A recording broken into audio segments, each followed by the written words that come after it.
secretary ng ICOC Rizal. Alam niyo ang gagawin? Sa Antipolo ulit! Last Sunday, marami tayo last Sunday, pero I feel like Antipolo Church can do more.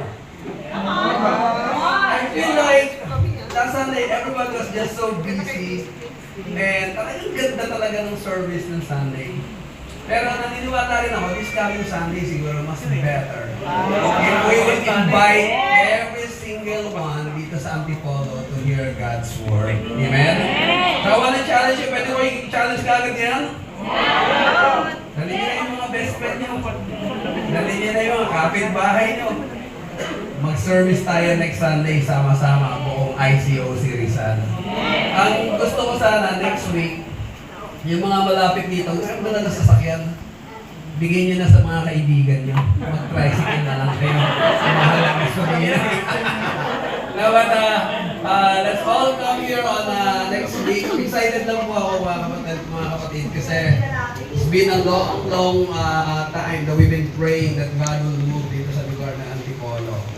And I really believe God will shoot this place next Sunday. No? He will shake the place. He will shake the heart of every single one.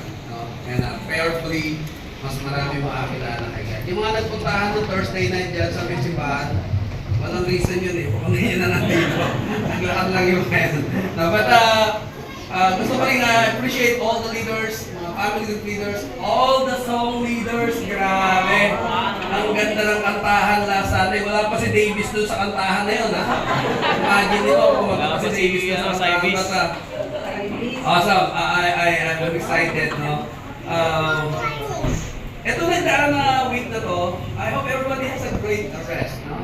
At nakapag-muni-muni din tayo. Are you with me? Parang bilis, no?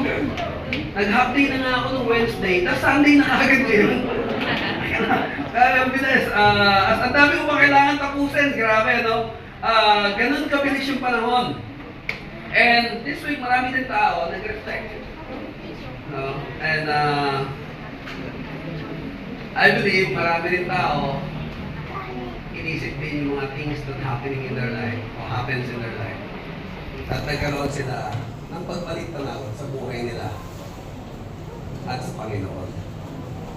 Marami rin mga tao this week, no?